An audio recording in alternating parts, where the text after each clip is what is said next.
Clay, we talked a lot about, when the shot's going to fall, the shot's going to fall. What is it like tonight when you see it start to fall? Feels great, and hopefully breaks the seal for many floodgates to open.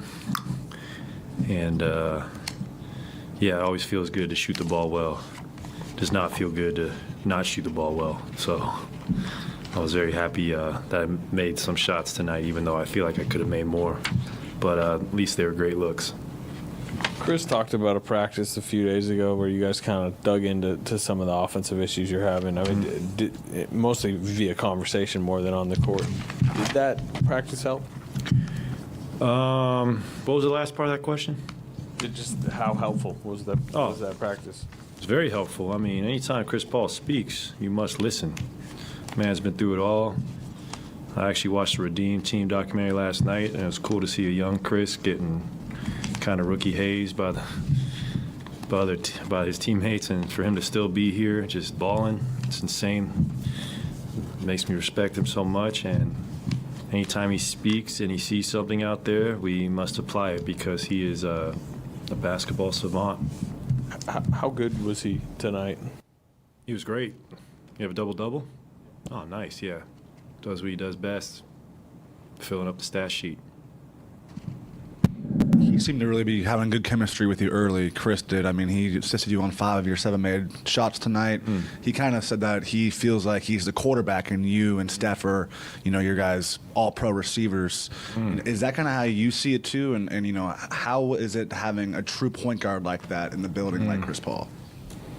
Well, it makes your job as a shooting guard so much easier when you have one of the greatest passers to ever play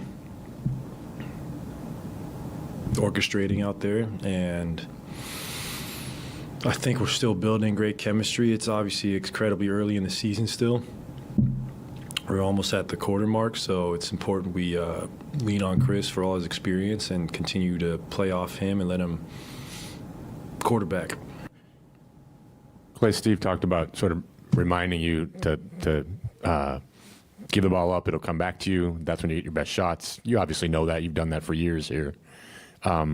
Is there just some restlessness to get going, to like you said, sort of break the seal? And how much tonight did that happen, do you think, that when you gave the ball up and moved and found it coming back to you, that's when you got in your rhythm? I'm not restless. I mean, I'm just being myself, and I have full confidence in my ability to have a great season. Although I've not shot the ball to my standards, that's fine. The season's so long, you can't get discouraged. I know that better than anybody. And I try to take Steve's advice because he's seen it all. So for me, it's just about enjoying this run, having fun. What else is there to prove? And does it matter? I mean, obviously it's not your focus, but does it matter at all to score 20 for the first time? Does that feel like that is significant, or will, as you said, help break the seal? I mean,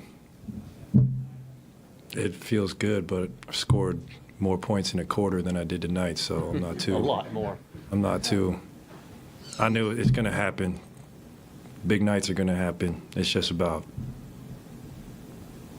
just letting go of whatever and having fun out there and playing to win. Obviously, Chris has got, he's played against all your guys a lot in huge games, and there's been competitive fire between him and obviously Draymond and Steph and everybody. But he keeps mentioning you, like, obviously in the practice, in the pickup game you had where he said, like, you don't guard me anymore. He mentioned you tonight. He's seen you he's gone up when you've made every shot. He wants you to shoot more. Is there something unique about maybe you and Chris's competitive relationship? I don't think so. I mean, I love playing against Chris, and it's even more fun it's just an honor to call him my teammate. I think we have a lot of great moments ahead. Actually, I know we do. So I'm just excited we broke the losing streak tonight. That was a dreadful time. So hopefully we can build a win streak, and I think Chris is just one of the greatest competitors to play basketball. I mean, you don't play 19 years being 6 foot tall without having a ton of heart. You guarded him so much What do you know about him maybe that other people don't know? He's a great scorer. He's got no weaknesses. Pretty sure everyone knows that, though. Is that it? Cool. To the back. Oh, look at that glide.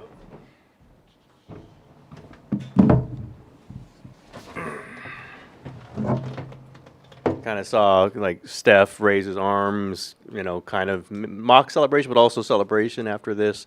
Is it a sense of relief after all these losses? What's the emotion? Yeah, in a long season, when you lose that many games in a row, you forget what it feels like to win. So we just tried to play with a sense of urgency tonight and see if we could come out on top.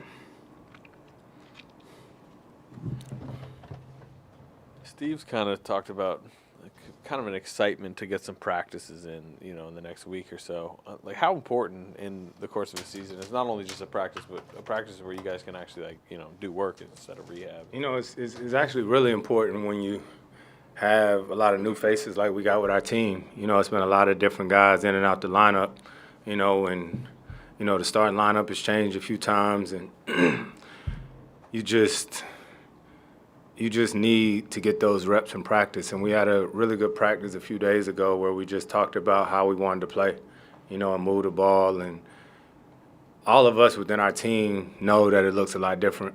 We feel the shots that we getting and how we playing, and we just got to keep building on it. Chris, you assisted on 5 of Klay's 7 made shots tonight. What's it like kind of getting him going and what a game like this could do for him? Analytics is crazy now. I would have never known that. We just hooping, and I tell Klay all the time, I've played against him for a long time. Every time he shoots it, I think it's going in. You know what I mean? And he's a big part of our team and everything that we do. Sometimes we're going to need him to, cause 2-3 people to guard him and find the next guy. But every time I'm pushing the ball up the court, I'm looking for him. Kerr also talked about how when you're running the floor, it's less turnover with the ball, and said teams that you've been on, you've had that success. How do you feel about that statement?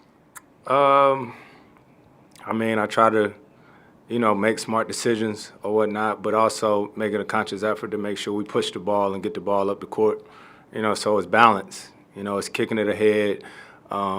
It's trying to, put plays, on target. It's like a quarterback. You don't want to throw interceptions. Especially when you got the shooters and the scorers that we got on this team. I feel like, a guy taking a tough shot is better than a turnover. Steve talked about how he needs to remind Klay to let the ball come to him, to give it up and go move without it. It'll come back to you. As much success as he's had over the years, do you remind him of that? Like they always say, shoot or shoot. You know what I mean? Klay's a 4-time champion. He knows how to hoop. You know what I mean? And so I think with these games, and the more we all continue to play together, we'll get more comfortable with each other, continue to trust. But, I'm a guy who, when I pass it to him a lot of times, I'm yelling, shoot, let it go, because I didn't seen it firsthand many a times. But it's a process for all of us getting to know each other, and luckily it's a long season. Chris, because it's so early in your tenure here, was it easier to kind of contribute with the guys who are struggling, Klay struggling, or Wiggins struggling? Is it just because who you are, you're able to kind of maybe talk to them, or do you wait a little bit because you're getting to know them still? It's a little bit of both. I always got to be who I am, but I am new, and I played for a number of teams now, so when you come into certain teams, you figure out, the voice of the locker room and how to move within that, and Draymond has done a great job, but I try to back him up. He backs me up, and then also you got to know when to listen. So we got a really great group of guys, and, we just try to feed off of each other. It was 6 straight losses, but at least from my perspective, it didn't feel too panicky around here. I'm just curious your perspective coming in. First time kind of going through some adversity with this team, how you felt it has been behind the scenes. It's been cool. I'm sure they ain't used to losing, especially at home like this, but like we said, I think everyone here is big picture, and we understand the dynamics and how it's been guys in and out, so we're going to try to find some consistency. We're going to keep fighting, going to Phoenix. Then I think we got San Antonio here. And then hopefully, by then we'll get GP and Dre back. Because I don't care if we win these games or not. If Dre and them not playing, then this ain't who our team is anyway. But over the course of the season, we want to try to get as many wins as we can. I think it was Steph that said after Saturday's game that there was a little bit of a sense of urgency to get a win, snap that streak. Was there anything that was said before the game tonight in the locker room about the importance of getting the win tonight, or was it more just unspoken? It's the same thing that was said before the last game. Enough is enough. And before that game, enough is enough. At some point you just want to stop the bleeding. So thankfully, we won tonight. We want to keep building and going on the road. We haven't seen an elite point guard such as yourself. So when you go 12 assists, 1 turnover, everybody's like, ooh, 12 assists, 1 turnover. Does it still do anything for you? I was mad when I drove and Aaron Holiday stripped it from me, because I either had the float or I had Dario right there. But I think for me, if you think about, Peyton Manning, Tom Brady, them type quarterbacks who got these elite receivers, for me, it's so fun bring the ball up the court knowing you got Klay, you got Steph. You know what I mean? Like some of the passes I'm throwing to them, you throwing it before they even get there, and they catch it and they shoot it and they still make it. You know what I mean? I know what I can do and I know what I can't do. And I don't shoot the ball like them. You know what I mean? So it's fun to play with guys that are slipping and setting screens or whatnot. And I think we're only going to get better. They've been trying to keep you, I think, 28 minutes, 29 minutes, but this tonight, 34. There have been a couple other higher minute games. Do you feel good with that? And would you not mind at all if it was 34 every night? Absolutely. I thought. Is it a conversation you have? Or? I mean, we talk, you know what I mean? But I trust our training staff here, but I also trust the work that I put in, day in and day out. I train for this. This is my job, just like the things that y'all do. So day in and day out, I prepare myself, as best as possible for these games. So. Cool. Is that it? Great. Yep.